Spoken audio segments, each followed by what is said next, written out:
One of the most important things you need to get right in Splitgate if you want to play the best are your settings. There's loads of things you can do inside the settings in Splitgate, and getting these dialed in properly will help you by making it a lot easier to aim, helping you be more accurate as well, and even seeing more of the game so you can spot players easier. In this video, I'm going to be going through all my settings so far in the game, showing you what I'm using, why I'm using it, and how it helps me. I'm on PC, so if you're on console, I will have a few more settings than you, but quite a lot of them should also overlap, so this video should still be helpful to you. These are settings I'm using right now in the game. These could change in the future, and if they do significantly change in the future, I will do an update video, but currently I'm level 30, so I've had a good amount of time inside of the game to test these out, get them dialed in. So let's get into the settings and show you all what I'm using. So these are my settings, starting off with video settings. I'm on PC, so obviously there's more on PC than there is on console. If you're on a console, you won't have quite as many, but a lot of them should overlap anyway. So I'm on borderless windowed, just because when I stream, I like to go to my second monitor easily. It means I don't have to tab out as much. Resolution should always be on 920 by 1080. You don't really need anything more than that, especially with this game. Resolution scale always on 100 anyway. FOV, I believe consoles now have an FOV slider. FOV should always be maxed out, because then you can see the most around you.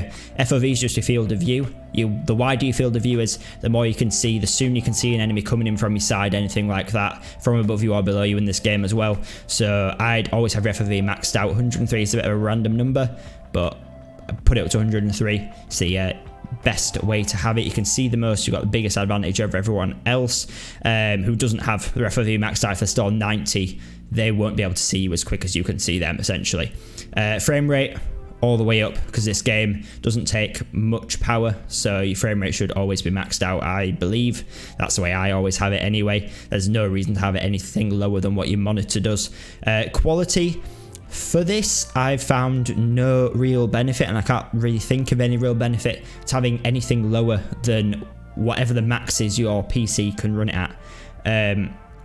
Obviously with things like Warzone and Fortnite and stuff like that, there was often textures and stuff, so like if you were turned down some textures rendering in at higher quality, if you turned it down to a really low level, then you could actually like see through bushes and stuff like that. But because this game is essentially all solid, it's all just as it is. There's no bushes, no like sort of semi like cover you can see through a little bit. You might as well have it turned all the way up, unless you're struggling to run at a high enough frame rate. I wouldn't turn anything down, keep it maxed out. As long as you're getting over 60 FPS, over 100 FPS, anything like that, whatever your monitor maxes out at, just keep it as that. Colorblind, obviously if colorblind, stick them on. Gameplay, I've turned, the only change I've made in here is kill cam. I've got kill cam always on. It comes naturally as just highlights only, but I was getting a lot of times where I was dying and I was wanting to see how I'd actually died, and sometimes it wasn't counting as a highlight, so I've got it on as always. So every single time I die, I get a kill cam of what happened. Or most time I can just skip it, but if I'm wondering how I died, I can watch it back. So mouse keyboard, obviously your mouse sensitivity and stuff is down to your personal preference kind of. So just for reference, I use a 800 DPI mouse, I believe, and I've got a 2.2 and a 2.2. Always keep those the same. I don't see any point in changing those, especially on a mouse. Maybe on a controller you can, but I think it just threw me off if they were different. I wasn't 2.5 earlier, and then when I was actually thinking about doing this video, I went through and I double checked all my settings and I played and I thought, well, I'm overshooting a little bit here. So I dialed in, went for 2.2, and I'm feeling so much more accurate. So literally just making a change of 0.3 can have a huge impact. So if you feel like your aim is a little bit off, then just mess around with your sensitivity a little bit. Obviously the same on console. I'm not sure how finely you can change sensitivity on console. It's probably just like 1 through to 10, I'm imagining, like it is in Call of Duty. But just definitely mess around with it a little bit. Go into the aim training thing. See how accurate you can be. If you find that you're overshooting targets, turn it down a little bit. If you're undershooting, turn it up a little bit. It's all just a work in progress essentially. If you are playing on a mouse and keyboard, obviously things like aim labs, aim trainers, stuff like that is really good just in general for learning how to use your mouse. And a lot of them, they have sensitivity so like configurators in where you can say in this game I play on this sensitivity and your mouse, so then you essentially dialed into the exact same way in the game. You can alter it and then go into the game and put whichever sensitivity you found was best for you in. Zoom multiplier, I haven't changed that because when you are sniping you still want to be snapping quite fast. So I did think about turning that down a little bit, but I kept it as 1. I think that's the best thing to do in general. The only other change I did down here was toggle crouch. Toggle crouch was really good because before you have to hold your crouch button, which for me is C.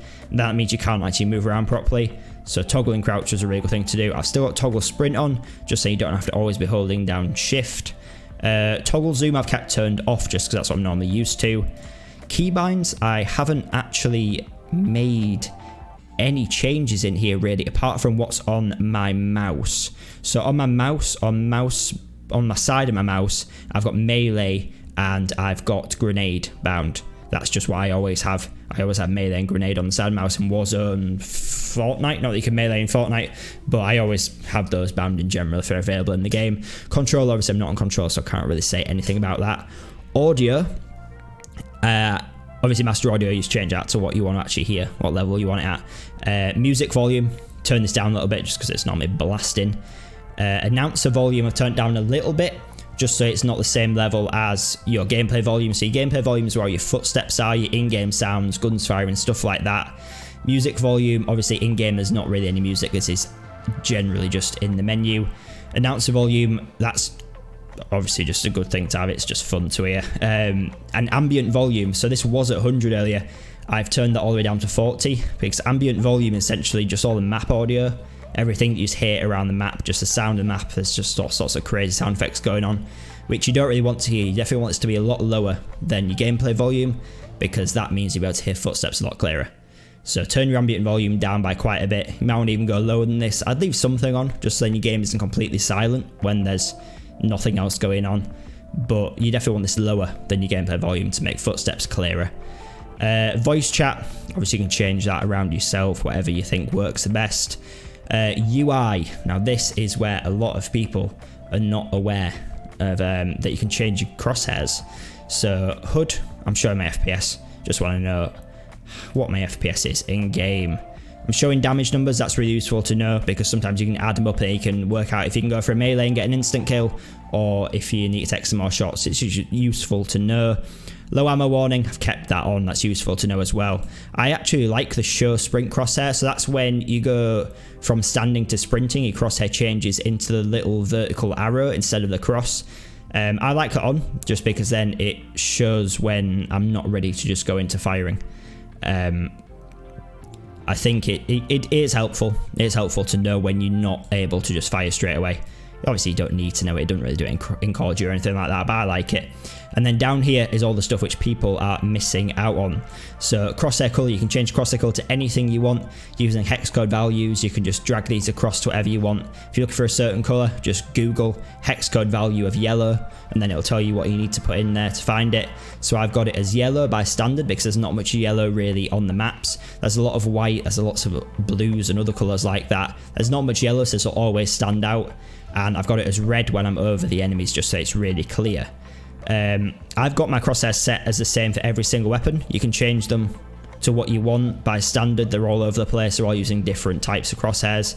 I like them all to be standardized, so I know what I'm using on every single weapon when I pick it up. But I've got me the small crosshair small for all of them, literally just a tiny little across the center of my screen, because all you really need to do in this game is where is the center of your screen. It doesn't matter anything else really. As long as you know where the center of your screen is, that's all you need to know. So crosshair small does that perfectly, and it's just super accurate, super precise, and it's what I like to use. It's definitely what I'd recommend everyone use.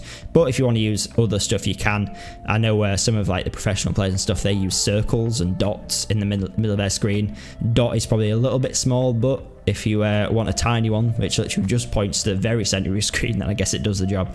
But it's not what I want to use. I've always got my tiny crosshairs from Counter-Strike and stuff like that, so that's down to personal preference really. That's what I'd recommend you use. Privacy, nothing really is changing here. Obviously anonymous mode if you're some like mega famous streamer, don't think I need that quite yet. So they've been all of my in-game settings inside of Splitgate. If this video has been helpful, make sure you leave a like to see more, subscribe if you want to see me play Splitgate live right on this channel, and I'll see you in the next video.